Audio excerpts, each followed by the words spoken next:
Welcome to MSB lecture series on the chemistry of main group elements. Today I am going to discuss on group 18 elements. Of course, we have about 6 elements in the series, starting from helium, neon, argon, krypton, xenon and radon.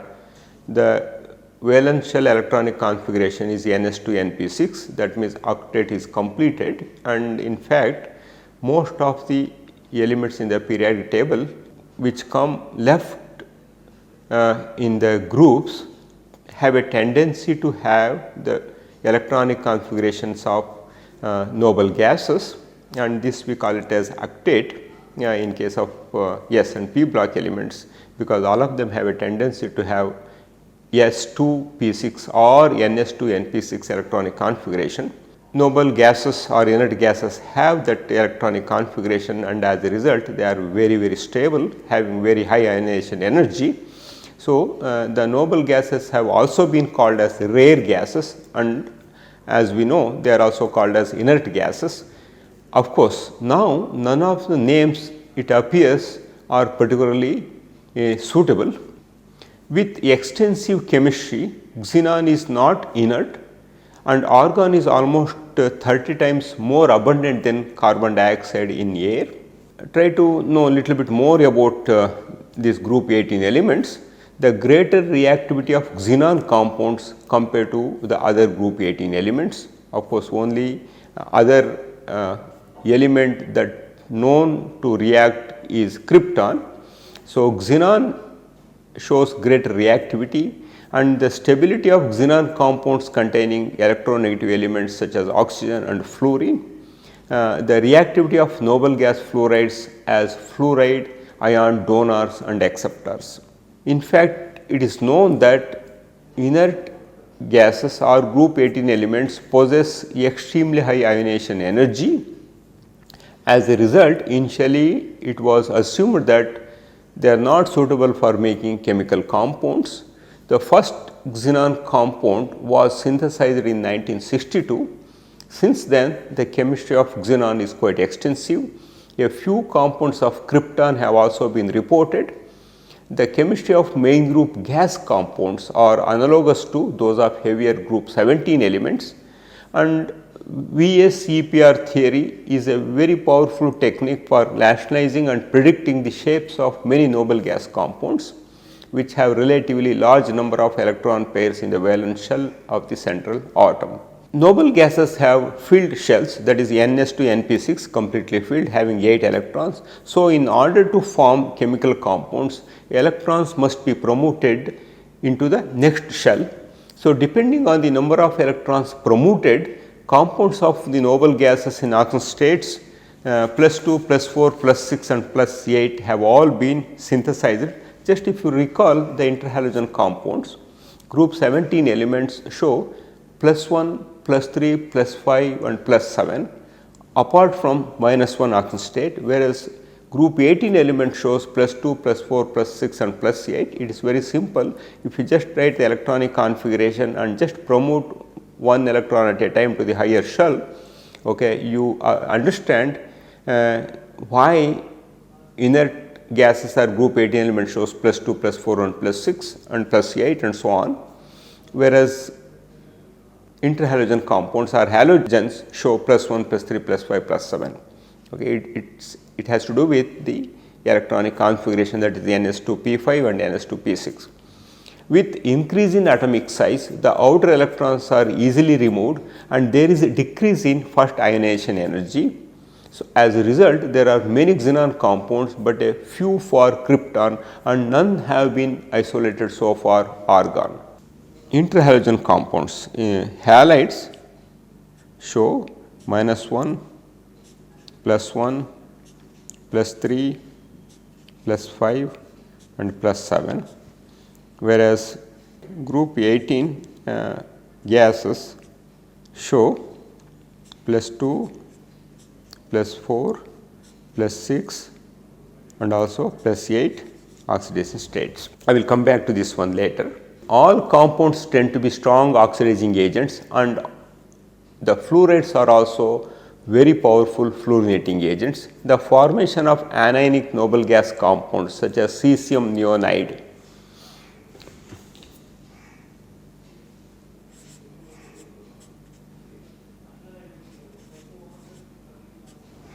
with electropositive metal is an intriguing possibility, though none has yet been isolated. Of course, this was reported in Journal of Chemical Education in 1988. If you are curious to know the historical developments in noble gas chemistry, you can look into this article here. I have shown both the Journal of Chemical Education as well as the Angio Chemie International Edition paper, in which you can look into the information if you are more curious to know about some of these anionic noble gas compounds and also the historic development in noble gas chemistry. So, all of the elements exist as highly unreactive monoatomic gases with very low boiling points. Argon is the most abundant, comprising of 0.93% of the atmosphere. Helium, neon and krypton and xenon are trace constituents of air. All isotopes of radon are radioactive and are formed naturally from the decay of heavy radioisotopes such as those of radium and uranium. Noble gas cloth threads. In 1920s and 1930s, there was considerable interest in materials formed between noble gases, particularly those of argon, krypton and xenon, and strongly hydrogen bonding compounds such as water and polyphenols. Later it was shown that they are not actually chemical compounds, but they are inclusion compounds known as cloth threads, where the gas atoms occupy voids in the hydrogen bonded lattice of the host compound when the host is crystallized under a noble gas atmosphere. For example, you take water or polyphenols and crystallize under a positive pressure of noble gases, one can get inclusive compounds or noble gas cloth threads. They are not actually the compounds with a chemical bond. Okay. So, for example, I have shown here xenon forms a cloth thread with water of approximate composition XeH2O n times, that is n equals 5 or 6, which has a melting point of 24 degrees centigrade. So, ice containing an encapsulated noble gas atom in a void in the lattice was I have shown here. So, hydrogen atoms of water molecules are omitted for clarity, just I have shown here oxygen, and you can see here this group 18 element xenon sitting here in the void. So, noble gas halides are quite well known. They are important class of compounds. Fluorine is the most electronegative element and is able to stabilize the highly oxidizing noble gas compounds. Most of them are essentially fluorides. The vast majority of compounds are fluorides of xenon. A few of krypton are also known, as I said, though some chemistry of radon is known, hampered by its radioactivity and availability in very small or trace amounts. So, noble gases are used as low temperature refrigerants to provide an inert atmosphere, and liquid xenon has found applications as an extremely unreactive solvent. Okay, so, let us look into krypton difluoride. Only known halide is krypton difluoride, synthesized by passing an electrical discharge through fluorine krypton mixture. Krypton difluoride is a very powerful fluorinating agent and is more reactive than xenon difluoride. So, it will oxidize xenon to xenon hexafluoride and also metallic gold to gold hexafluoride anion. For example, 3 KrF2 plus Xe gives XeF6 plus krypton. 7 KrF2 plus 2Au gives 2 KrF plus, now krypton is in plus 2 oxygen state, AuF6 minus plus 5 krypton. You can see here gold is in plus 5 oxidation state. Now let us look into xenon fluorides. A xenon fluoride XePTF6 was the first noble gas compound to be synthesized.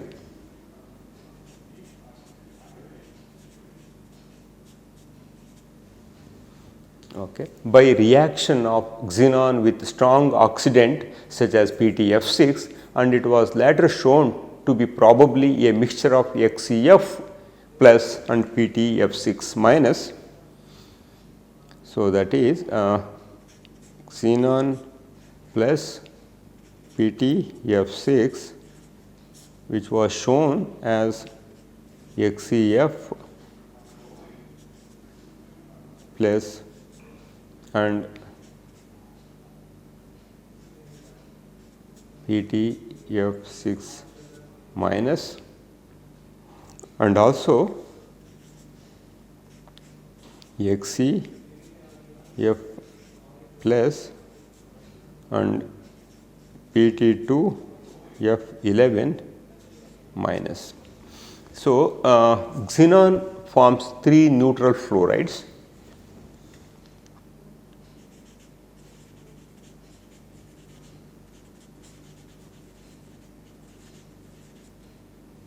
Xenon difluoride, xenon tetrafluoride and xenon hexafluoride.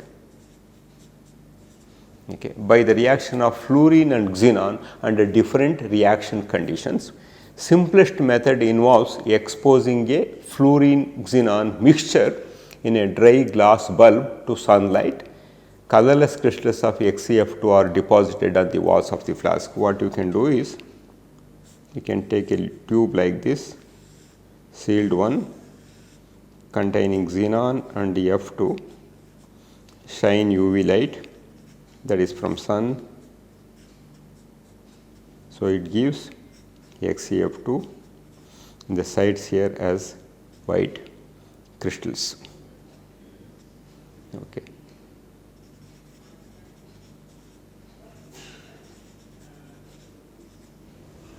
The sunlight causes dissociation of the relatively weaker FF bond in F2 to form F atoms, which then react with xenon. With larger ratios of fluorine to xenon, higher temperature and higher pressure, one can make XeF4 as well as XeF6. If you are curious to know the structure and geometries of xenon fluorides, of course, you can always use VSEPR theory very effectively to arrive at the geometry and shapes of xenon fluorides. For example, if you take xenon difluoride,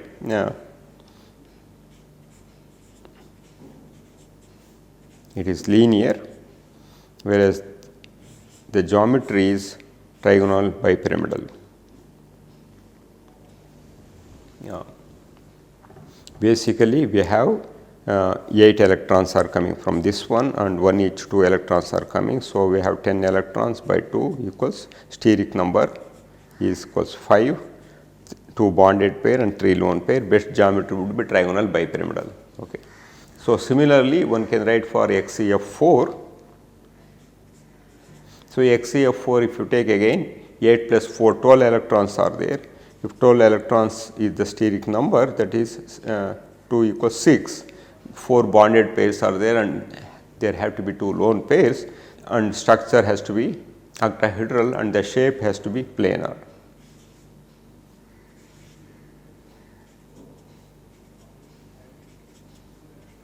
So, here 8 electrons are from xenon plus 2 electrons are from 4 electrons are from 4 fluorine atoms is 12. So, 12 is the total number of electrons, that steric number is 6. So, you have this octahedral geometry and planar shape. Okay. When you consider XeF6, so here 8 plus 6 because 14 electrons are there. 14 by 2 because 7 is the steric number. So, here one lone pair is there. So, this one lone pair occupies one of the triangular faces of octahedral. So, that means essentially it becomes a capped octahedral geometry, but here it is delocalizing over entire octahedral geometry. As a result, it appears slightly distorted octahedral structure. So, XeF6 is fractional in the gas phase. So, interchanging between the structures where the lone pair points through the center of an Fe3 triangle, as I mentioned. Okay. So, since the lone pair is in a spherically inactive s orbital, what happens? It does not appear like typically a capped octahedral structure, but it appears like a slightly distorted octahedral molecule. Yeah.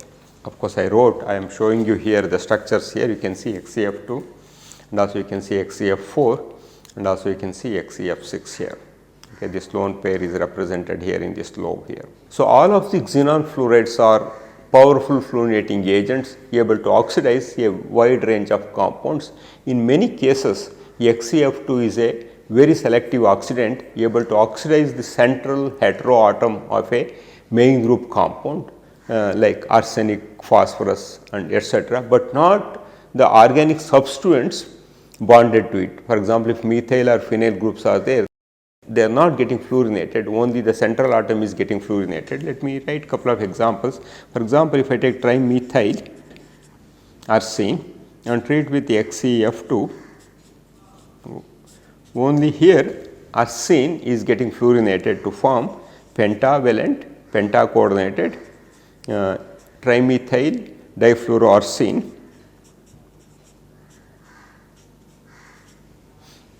Similarly, if diphenyl phosphine is treated with xenon difluoride, again here phosphorus getting fluorinated. So, we get PH2P HF2, so plus xenon. So, XeF2 also oxidizes water to oxygen, while XeF4 can oxidize platinum metal to PtF4. So, why we say oxidation of oxygen in water? Because if you just look into water, oxygen is in 2- state, and when it is decomposed and we get oxygen, oxygen is in 0 valent state. Essentially, it is oxidation of oxygen if water is dissociated or broken up. So, here xenon difluoride oxidizes water to oxygen, while XeF4 can oxidize even platinum metal to platinum tetrafluoride.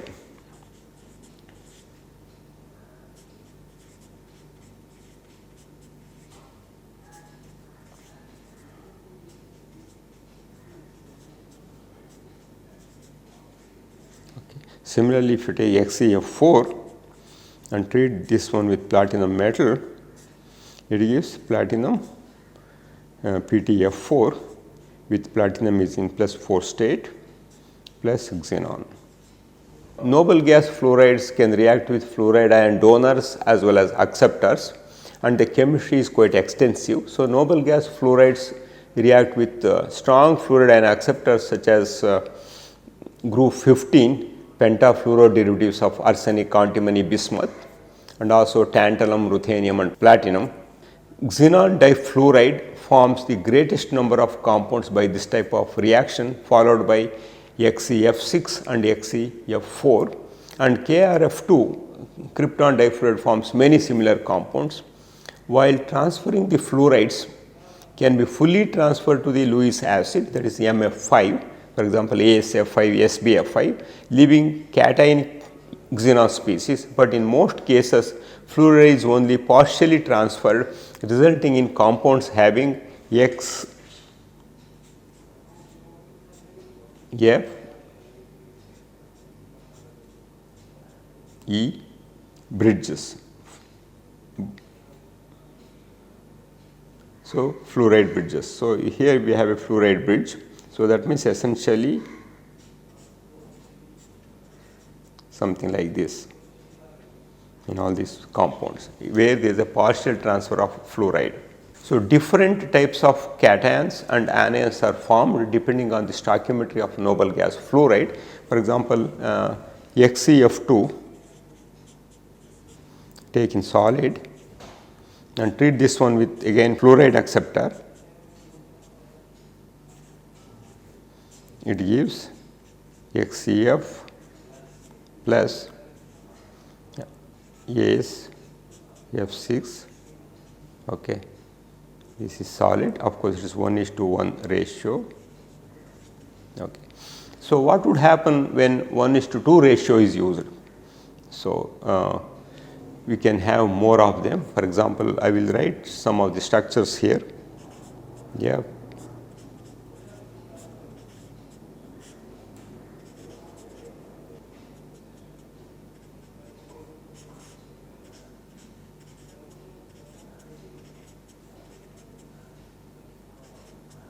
Okay, you can see here partial transferring is there. This is XeF, AsF6, and also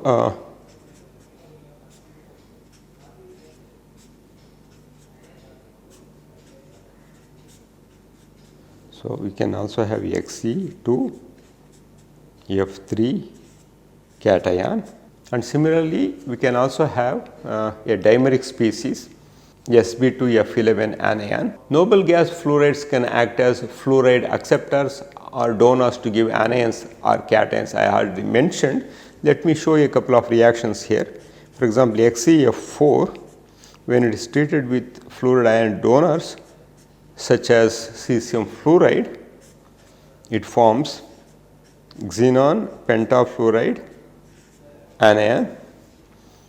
Similarly, XeF7 minus, XeF8 minus are known, they are obtained from XeF6 and XeF7 by adding 1 or 2 fluoride ions. The structures I have shown here for XeF, AsF6 and also Xe2F3 plus, and here this for Sb2F11 anion.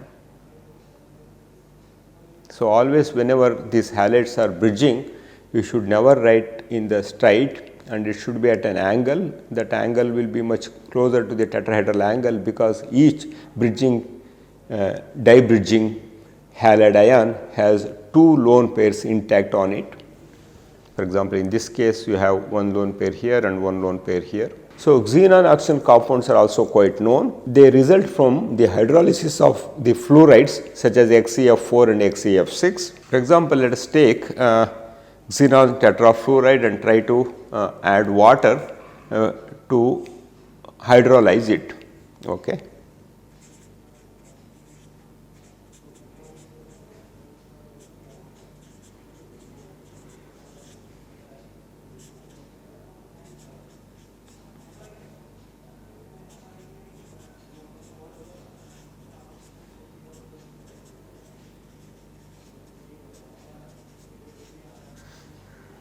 Similarly, if you take XeF6 and treat this one with water, it undergoes hydrolysis to form xenon oxide plus 6HF.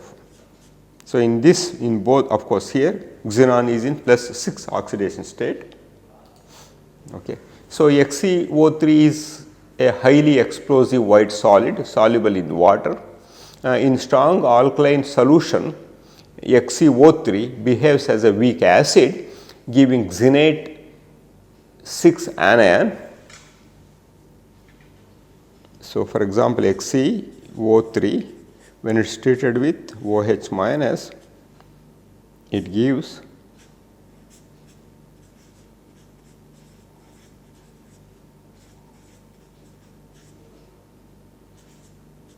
xenate anion.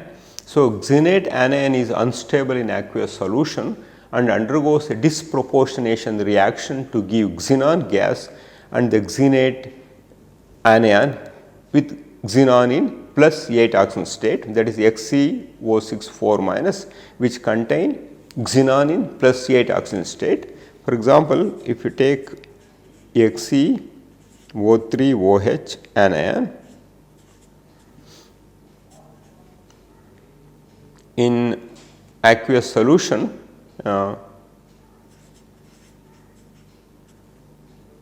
it forms XeO6 4 minus plus xenon plus O2 plus 2 H2O. So, here xenon is in, it is essentially xenon is in plus 8 oxidation state. The controlled reaction of xenon hexafluoride with water will give xenon oxyfluoride.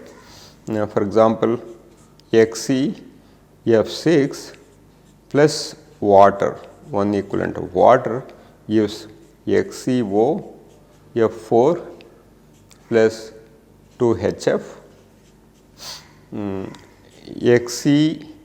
XeF6 also reacts with sodium nitrate to give xenon oxyfluoride plus NaF plus FnO2, or reaction of XeF6 with phosphorus oxyfluoride gives XeOF4 plus PF5, phosphorus is getting reduced. The reaction of XeF6 with Na4XeO6 gives the oxyfluoride XeOF4 and XeO3F2 and also XeO2F2. So, that means using one of these methods one can also prepare XeO3F2 and XeO2F2. It is very interesting to look into the structures and geometries and shapes of these molecules. You can try these things at home. So, other xenon oxygen compounds can be formed from xenon fluoride, xenon tetrafluoride or xenon hexafluoride by substitution of one or more fluorides by reaction of strong oxyacids such as trifluic acid, trifluoromethane sulfonic acid with elimination of HF. One example I will show you. So, for example, FXCF with XOH gives FXeOH, okay, plus HF. Okay. So, of course, this can also give, okay, XeOX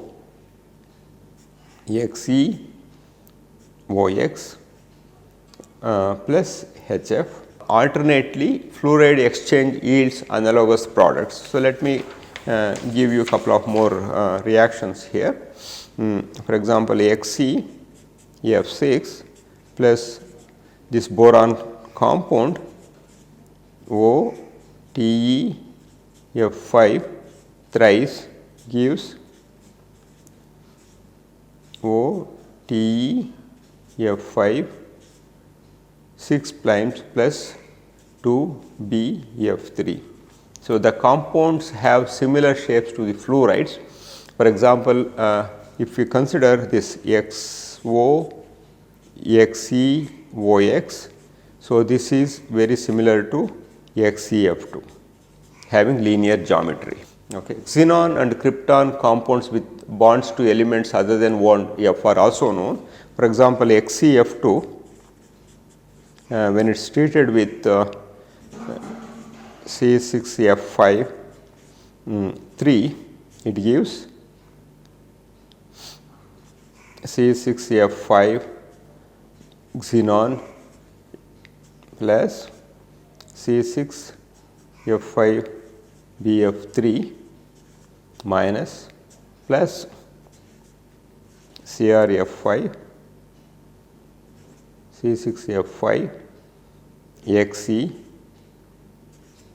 and C6F5 twice BF2 minus. So, that means alkynyl species of the type also known